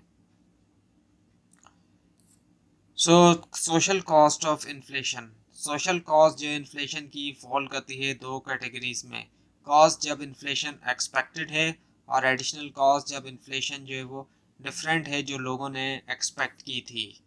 So cost of expected inflation shoe leather cost, ये जो है कॉस्ट है और इनकन्वीनियंस है रिड्यूस करने की मनी बैलेंसेस ताकि अवॉइड किया जाए इन्फ्लेशन टैक्स। रिमेंबर कि लॉन्ग रन के अंदर इन्फ्लेशन जो है वो अफेक्ट नहीं करता रियल इनकम या फिर रियल स्पेंडिंग। सो मेनू कॉस्ट क्या है, ये जो है कॉस्ट है चेंज करने की प्राइसेस। प्राइसेस जब चेंज की जाती हैं जैसे कि प्रिंट करना न्यू मेनूज। अक्सर आपने जब कभी भी आप किसी रेस्टोरेंट को आपने विजिट किया होगा, सो वहाँ पे आप देखते होंगे मेन्यू लगे होते हैं। सो जब इन्फ्लेशन होता है प्राइजेस चेंज होते हैं बढ़ते हैं नॉर्मली, सो उसकी भी जो है कॉस्ट आती है प्रिंट करने की न्यू मेनूज प्रिंट करना, इसके अलावा और मेल करना न्यू कैटलॉग्स ये भी होता है। सो हायर जितना ज़्यादा इन्फ्लेशन होता है मोर फ्रीक्वेंटली जो है फर्म को लाजमी चेंज करना होता है उनके प्राइस, और उसमें भी ऑब्वियसली बात है कॉस्ट आती है। So relative price distortion firm जो है वो फेस करती है menu cost change prices infrequently. For example suppose करें कि एक फर्म जो है वो इशू करती है न्यू कैटलॉग हर जनवरी। सो जैसे जनरल प्राइस लेवल राइज होता है थ्रू आउट ईयर, फर्म जो है वो का जो रिलेटिव प्राइस है वो फॉल होगा। सो डिफरेंट फर्म जो है वो चेंज करती हैं प्राइजेस को डिफरेंट टाइम पे, और उससे आता है रिलेटिव प्राइस डिस्टोर्शन। और उसकी वजह से क्या होता है कि माइक्रो इकोनॉमिक इनएफिशिएंसीज आती हैं एलोकेशन में रिसोर्सेज की। सो now the unfair tax treatment, कुछ टैक्स ऐसे होते हैं जो कि एडजस्टेड नहीं होते टू अकाउंट फॉर इन्फ्लेशन, जैसे कि कैपिटल गेन टैक्स। सो जनरल इनकन्वीनियंस क्या है? इन्फ्लेशन जो है वो बनाता है हार्डर कि कंपेयर किया जाए nominal values different time period से, और ये कॉम्प्लिकेट करता है long range financial planning. So additional cost of high inflation increase uncertainty. जब इन्फ्लेशन हाई होता है ये ज़्यादा वेरिएबल है और अनप्रडिक्टेबल है। तो जो एक बेनिफिट है इन्फ्लेशन का क्या है? नॉमिनल वेजेस जो है वो रियली रिड्यूस होती हैं। जब इवन के जब इक्विलिब्रियम रियल वेज फॉल होती है, इन्फ्लेशन अलाउ करता है रियल वेज को कि वो रीच करे इक्विलिब्रियम लेवल बगैर नॉमिनल वेज कट के। और इसी वजह से मॉडरेट इन्फ्लेशन जो है वो इम्प्रूव करता है फंक्शनिंग लेबर मार्केट्स की। सो नाउ दी हाइपर इन्फ्लेशन में क्या होता है कि जो कि एक एक्सट्रीम फॉर्म है इन्फ्लेशन की, और प्रॉब्लम जो है वो एसोसिएट है मॉडरेट इन्फ्लेशन के साथ जो कि हो जाता है नॉर्मस। मनी जो है वो रुक जाता है as a reliable store of value के तौर पर, और जो है वो फॉल होता है उसके दूसरे रोल में, जैसे कि स्टैंडर्ड मेजर ऑफ वैल्यू होना या फिर एक टूल होना एक्सचेंजिंग गुड के लिए। और इन एक्सट्रीम सिचुएशंस के अंदर लोग जो है वो जा सकते हैं बार्टरिंग की तरफ या फिर यूज़ करना स्टेबल फॉरेन करेंसी जो है ट्रांजैक्शन के लिए, क्योंकि उनकी खुद की जो करेंसी वो हो गई है हाईली अनस्टेबल और वो लूज़ कर रही है नॉर्मल फंक्शंस को। सो किस वजह से हाइपर इन्फ्लेशन हो सकता है? सो ये होता है जब बहुत ज़्यादा मनी सप्लाई के अंदर इजाफा हो जाता है, सेंट्रल बैंक जो है वो प्रिंट करता है मनी, और प्राइस लेवल जो है वो राइज होता है। सो अगर रैपिडली जो है वो मनी प्रिंट किया जाएगा बहुत ज़्यादा तेज़ी से, सो उसका नतीजा हाइपर इन्फ्लेशन होगा। सो गवर्नमेंट क्यों क्रिएट करती है हाइपर इन्फ्लेशन? सो जब गवर्नमेंट जो है वो रेज नहीं कर सकती टैक्सेस या फिर बॉन्ड जो है वो सेल नहीं करती, सो उसको वो जो है फाइनेंस करती है अपने अखराजात को पूरा करने के लिए वो क्या करती है कि प्रिंट करती है मनी। सो इन थ्योरी अगर हम कहें, सो जो सोल्यूशन है हाइपर इन्फ्लेशन का वो सिंपल यही है कि स्टॉप कर दिया जाए, रोक दिया जाए प्रिंट करना पैसे को। और रियल वर्ल्ड में अगर हम देखें तो इसके लिए रिक्वायर होता है ड्रास्टिक और painful physical restraint. So the open economy, the classical dichotomy, real variables जो है वो मेजर होते हैं फिजिकल यूनिट्स के अंदर, क्वांटिटीज और रिलेटिव प्राइसेस। सो नॉमिनल वेरिएबल्स जो है वो मेजर्ड होते हैं मनी यूनिट्स में, और क्लासिकल डिचोटोमी जो है वो थ्योरेटिकल सेपरेशन है रियल और नॉमिनल वेरिएबल की क्लासिकल मॉडल में, जो कि इम्प्लाई करती है कि नॉमिनल वेरिएबल जो है वो अफेक्ट नहीं करते real variables. So now the neutrality of money, change होना मनी सप्लाई में अफेक्ट नहीं करता रियल वेरिएबल, और रियल वर्ल्ड के अंदर मनी जो है वो अप्रॉक्सीमेटली न्यूट्रल है लॉन्ग रन में। जो नॉमिनल एक्सचेंज रेट है ई जो है वो है is equals to nominal exchange rate. Real exchange rate, अब ये जो सिंबल दिखाई दे रहा है एप्सिलॉन का, ये जो है बराबर है रियल एक्सचेंज रेट के। So supply and demand in foreign market. Demand, foreigner need dollar to buy US net export. Foreigner को रिक्वायर होता है यूएस डॉलर ताकि वो परचेज करें यूएस नेट एक्सपोर्ट। सो ये जो डिमांड है डॉलर के लिए ये आती है इंटरनेशनल बायर से, जो कि पे करना चाहते हैं यूएस के गुड्स और सर्विस के लिए। और supply for dollar, net capital outflow जो है वो रिप्रेजेंट किया जाता है एस माइनस आई के जरिए, सर्व करता है as a supply of dollar, और ये रिफ्लेक्ट करता है अमाउंट ऑफ मनी जो कि इन्वेस्टेड हुआ है अब्रॉड बाय यूएस एंटिटीज, और माइनस किया जाता है अमाउंट जो कि इन्वेस्ट हुआ यूएस के अंदर, और ये रिप्रेजेंट करता है सप्लाई ऑफ डॉलर जो कि अवेलेबल है फॉरेन इन्वेस्टमेंट के लिए। So the next net export function, net export function जो है वो रिफ्लेक्ट करता है इस इनवर्स रिलेशनशिप को between N X. Net export function show करता है कि कैसे जो है वो नेट एक्सपोर्ट चेंज जो है रिस्पांस में वेरिएशन के एक्सचेंज रेट के, और ये हाईलाइट करता है इनवर्स रिलेशनशिप इनके दरमियान मीनिंग के जैसे एक्सचेंज रेट फ्लक्चुएट करता है, नेट एक्सपोर्ट भी चेंज होता है। सिंपलर टर्म में हम कहें तो जब नेट एक्सचेंज रेट ऊपर जाता है या नीचे आता है, नेट एक्सपोर्ट जो है वो अफेक्ट होते हैं अकॉर्डिंगली, और ये रिलेशनशिप जो है वो कैप्चर किया जाता है नेट एक्सपोर्ट फंक्शन से। So for experiment, fiscal policy at home, fiscal policy abroad, and increase in investment demand and trade policy to restrict import. Issues in unemployment purchasing. So purchasing power parity. Purchasing power parity जिसको PPP से represent किया जाता है, ये जो है एक concept है, स्टेट करता है कि आइडेंटिकल जो गुड्स हैं उनकी सेम प्राइस होनी चाहिए डिफरेंट कंट्रीज़ में, जब हम एडजस्ट कर दें करेंसी डिफरेंसेस को। सो पीपीपी के अंदर नॉमिनल एक्सचेंज रेट जो है वो एडजस्ट किया जाता है ताकि किया जाए कॉस्ट जो है एक बास्केट ऑफ गुड्स को इक्विवेलेंट अक्रॉस कंट्रीज़। और ये प्रिंसिपल जो है वो ड्रिवन है आर्बिट्रेज से, और एम है इसका कि एनफोर्स करे लॉ जो है वन प्राइस के। So does PPP hold in real world? So ये जो है होल्ड नहीं करता रियल वर्ल्ड में, दो रीज़न है। एक तो इंटरनेशनल आर्बिट्राज पॉसिबल नहीं है। जो आइडिया ये है कि आइडेंटिकल गुड्स की सेम प्राइस होना चाहिए डिफरेंट कंट्रीज़ में, ये हमेशा जो है वो नहीं होता ऐसा, क्योंकि प्रैक्टिकल डिफ़िकल्टीज़ की वजह से वो जो रिस्ट्रिक्शन है वो लिमिट कर सकती है एबिलिटी के इंगेज हो इंटरनेशनल आर्बिट्राज में। और इसके अलावा non traded goods, transportation cost ये भी है, यानी कि ये इसी के अंदर है नॉन ट्रेडेड गुड्स और जो ट्रांसपोर्टेशन कॉस्ट है कि कुछ गुड्स जो है वो इजीली ट्रेड नहीं होता क्रॉस बॉर्डर, और ट्रांसपोर्टेशन कॉस्ट जो है वो वेरी कर सकती है।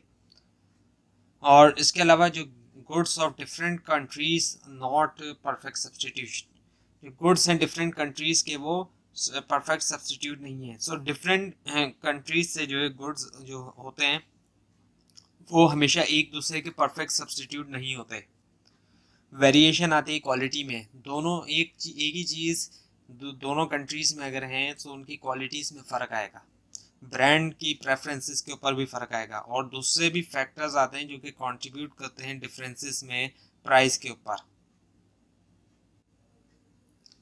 लेकिन इन तमाम चीज़ों के बावजूद भी पीपीपी जो है वो एक यूज़फुल थ्योरी है। ये जो है सिंपल और इंट्यूटिव है, और रियल वर्ल्ड के अंदर over the long run nominal exchange rate जो है वो मूव होते हैं उनकी परचेजिंग पावर वैल्यू की तरफ।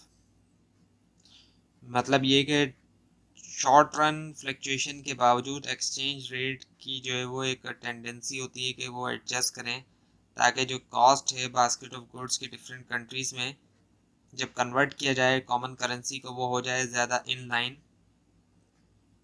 उसके साथ जो कि एक्सपेक्ट होगा under PPP. So issues in unemployment, natural rate of unemployment. So जो नेचुरल रेट ऑफ अनएम्प्लॉयमेंट है ये एवरेज रेट होता है अनएम्प्लॉयमेंट का जिसके अराउंड इकॉनमी फ्लक्चुएट करती है, और एक रिसेशन के अंदर एक्चुअल अनएम्प्लॉयमेंट रेट जो है वो राइज होता है अबव नेचुरल रेट के, और बूम के अंदर एक्चुअल अनएम्प्लॉयमेंट रेट जो है वो फॉल होता है below the natural rate. So transition between employment and unemployment, the steady state condition. Labour market के अंदर स्टेडी स्टेट या फिर लॉन्ग रन इक्विलिब्रियम जो है, एम्प्लॉयमेंट रेट जो है वो रहता है कांस्टेंट, और ये इक्विलिब्रियम जो है वो अचीव होता है जब नंबर ऑफ एम्प्लॉयड इंडिविजुअल जो कि लॉस करते हैं या लीव करते हैं अपनी जॉब को, वो इक्वल होते हैं नंबर ऑफ अनएम्प्लॉयड के उनके जो फाइंड करते हैं न्यू जॉब। सो सिंपलर टर्म में कहा जाए तो एक स्टेबल लेबर मार्केट में फ्लो ऑफ इंडिविजुअल जो है मूव होने का अनएम्प्लॉयमेंट में मैच करता है फ्लो ऑफ इंडिविजुअल के जो कि मूव आउट होते हैं एम्प्लॉयमेंट के, यानी कि मेंटेन रहता है स्टेडी अनएम्प्लॉयमेंट रेट। सो पॉलिसी इम्प्लीकेशन।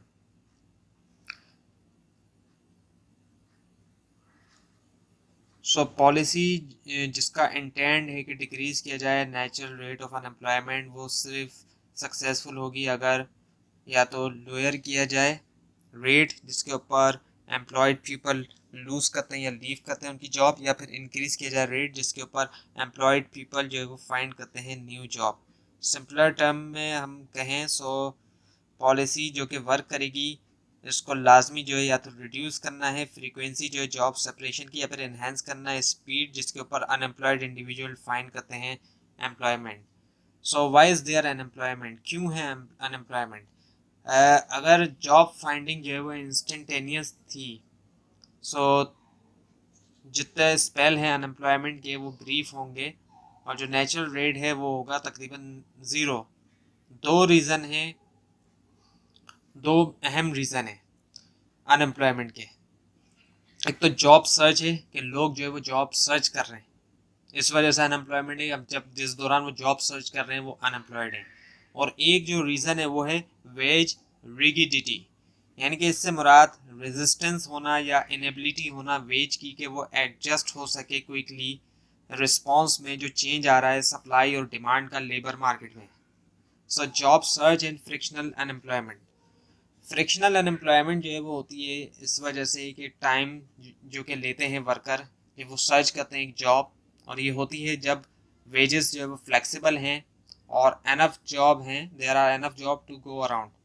और ये होता है क्योंकि वर्कर्स के पास डिफरेंट एबिलिटी होती है, प्रेफरेंसेस होती हैं, जॉब्स की डिफरेंट स्किल्स रिक्वायरमेंट होती हैं जो वर्कर के पास है वो नहीं है, उनके पास स्किल जॉब की कुछ और रिक्वायरमेंट है, उनके कोई और स्किल है। और जोग्राफिक मोबिलिटी वर्कर की इंस्टेंटेनियस नहीं है होती, फ्लो ऑफ इंफॉर्मेशन जो है वैकेंसी और जॉब कैंडिडेट के बारे में इम्परफेक्ट है, यानी कि इंफॉर्मेशन जो है वो सही तरह पहुंच नहीं पा रही उन लोगों तक जिनको जॉब रिक्वायर्ड है, उन तक वो इन्फॉर्मेशन नहीं पहुंच रही उस जॉब के बारे में जैसी उनको जॉब चाहिए।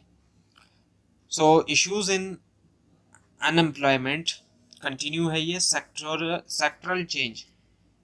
सो ये होता है ड्यू टू चेंजेस इन, जो चेंजेस होती हैं कॉम्पोजिशन में डिमांड की इंडस्ट्रीज और ग्रुप्स के दरमियान। एग्जाम्पल वन है कि जो टेक्नोलॉजिकल चेंज है वो इंक्रीज करता है डिमांड कंप्यूटर रिपेयर पर्सन के लिए और डिक्रीज करता है डिमांड टाइपराइटर रिपेयर पर्सन के लिए।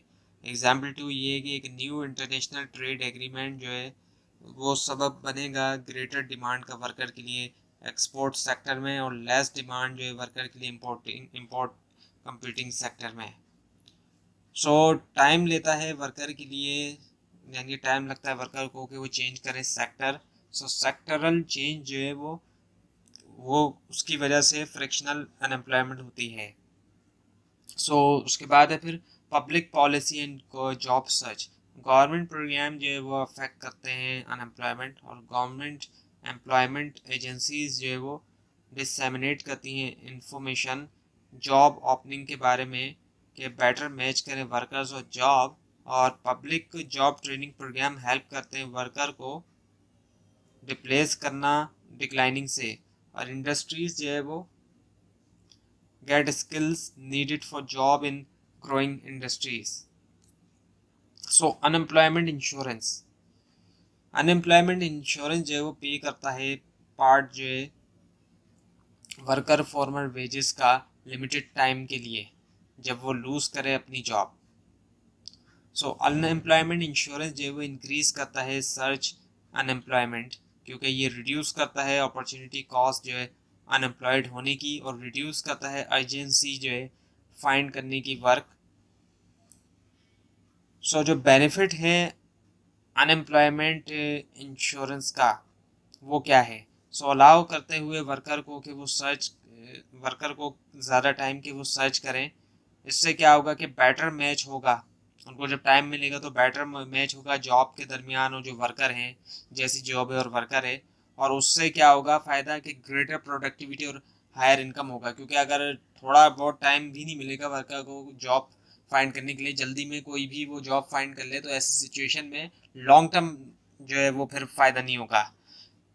ऐसी जॉब मिल जाएगी जो मिसमैच जॉब होगी, उससे फिर प्रोडक्टिविटी भी गिरेगी, और जब प्रोडक्टिविटी गिरेगी तो इनकम भी गिरेगी।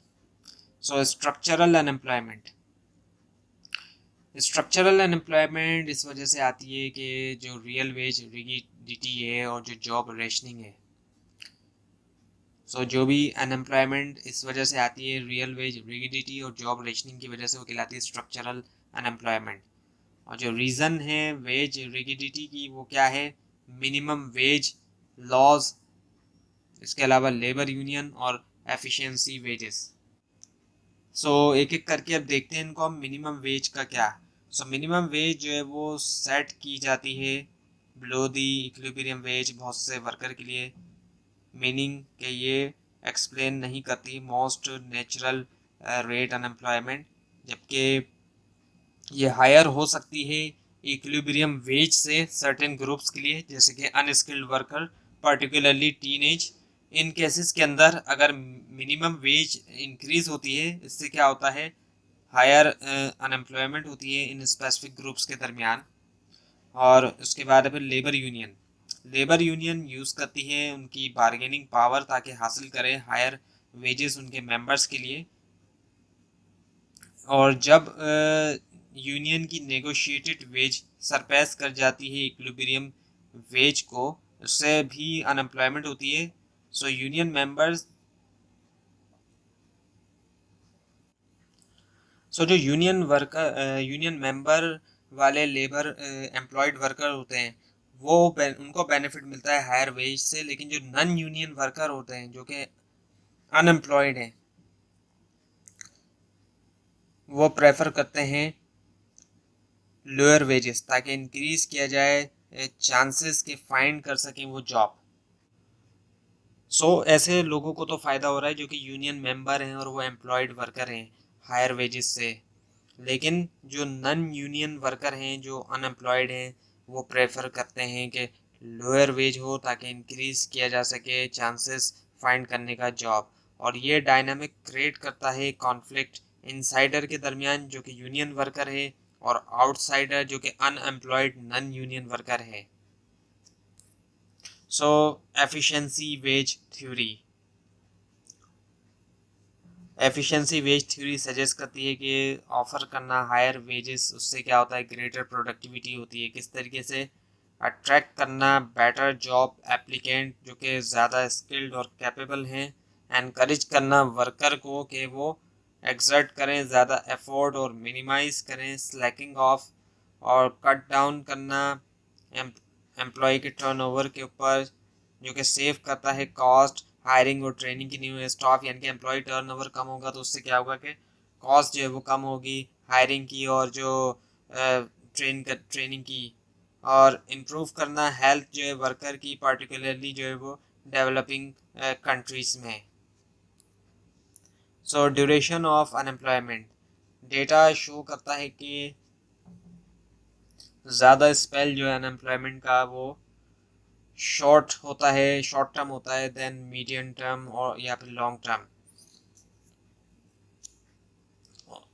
Yet most of the total time spend unemployed, वो जो है एट्रीब्यूटेबल है लॉन्ग टर्म अनएम्प्लॉयड के लिए। और ये जो लॉन्ग टर्म अनएम्प्लॉयमेंट है ये प्रोबेबली स्ट्रक्चरल है,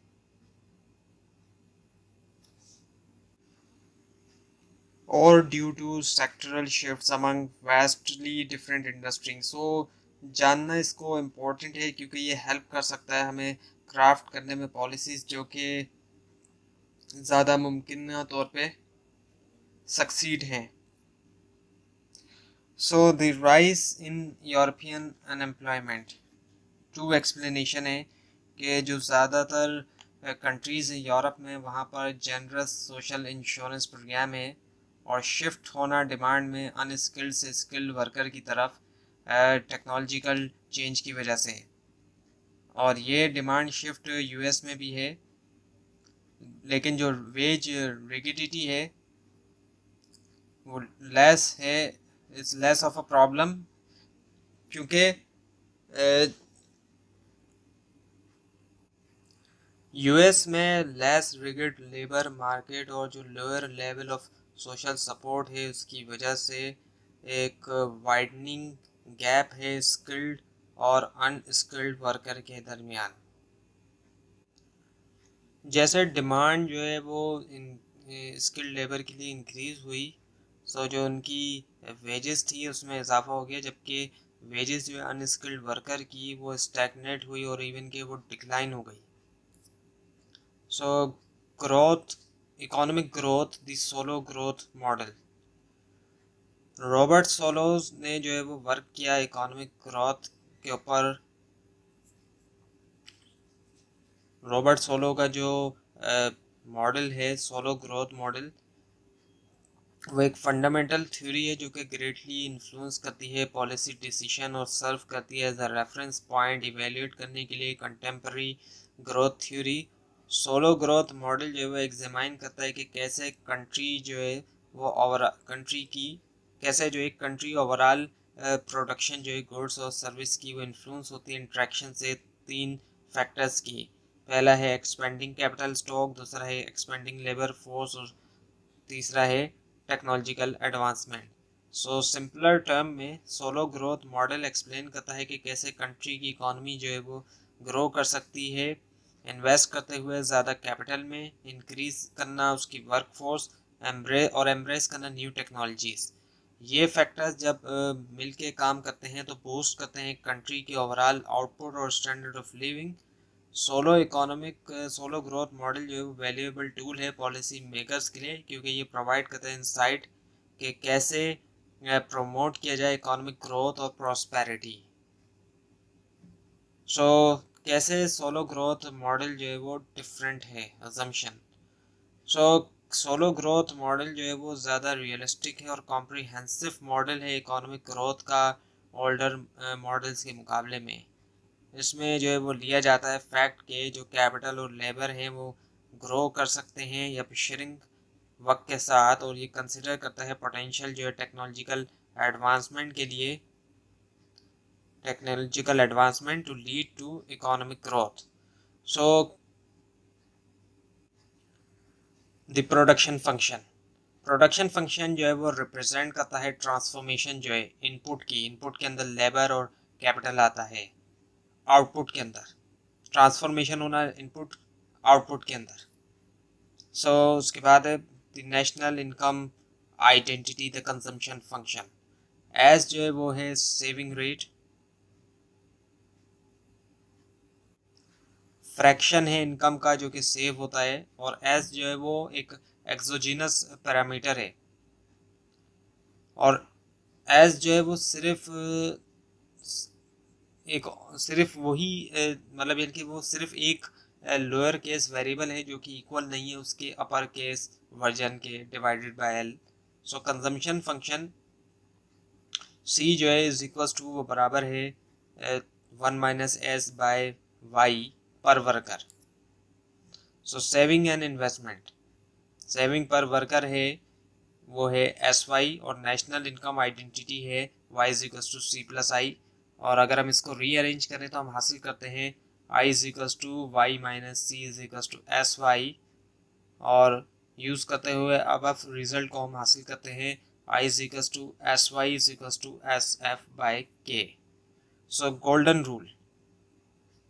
गोल्डन रूल जो है वो एक इकोनॉमिक कॉन्सेप्ट है जो कि स्टेट करता है कि जो ऑप्टिमल सेविंग रेट है इकोनॉमी के लिए वो वो होता है जो कि मैक्सिमाइज करता है कंजम्पशन पर पर्सन लॉन्ग रन के अंदर। और ये इस वजह से है कि हायर सेविंग रेट से क्या होता है, हायर कैपिटल स्टॉक होता है और हायर लेवल ऑफ आउटपुट होता है, और उससे नतीजा क्या होता है कि हायर कंजम्पशन होती है। जबकि हायर सेविंग रेट का ये भी मतलब होता है कि लेस जो है वो कंज्यूम हो रहा है आज, और उससे जो है वो जाहिर बात है लोअर कंजम्पशन होगी पर पर्सन शॉर्ट रन में। इसी वजह से गोल्डन रूल सेविंग रेट जो है ये वो है जो कि बैलेंस करता है इन दो इफेक्ट को और मैक्सिमाइज करता है कंजम्पशन पर पर्सन लॉन्ग रन के अंदर। Transition the transition to the golden rule steady state. Economy जो है वो नेचुरली तौर पे मूव नहीं करती गोल्डन रूल स्टेडी स्टेट की तरफ, जो कि ऑप्टिमल स्टेट है जहाँ पर कंजम्पशन पर पर्सन मैक्सिमाइज होती है, पॉलिसी मेकर को ज़रूरत होती है कि वो एक्टिवली एडजस्ट करें सेविंग रेट ताकि रीच कर सकें गोल्डन रूल स्टेडी स्टेट। और ये स्टेट में एडजस्टमेंट जो होगी उससे क्या होगा कि नया स्टेडी स्टेट होगा हायर कंजम्पशन के साथ, लेकिन जो है वो फ्लक्चुएशन हो सकती है कंजम्पशन में ट्रांजिशन पीरियड के दरमियान। तो ये थी आज की वीडियो। आपको अगर इस बारे में कोई क्वेश्चन है, ख़ासतौर पे इसमें कोई मिस्टेक दिखाई तो ज़रूर हाईलाइट कीजिए, और इस तरह की मज़ीद वीडियोस के लिए इस चैनल को सब्सक्राइब कीजिए, बेल आइकन के ऊपर क्लिक कीजिए। Thanks for watching this video and best of luck for your exams.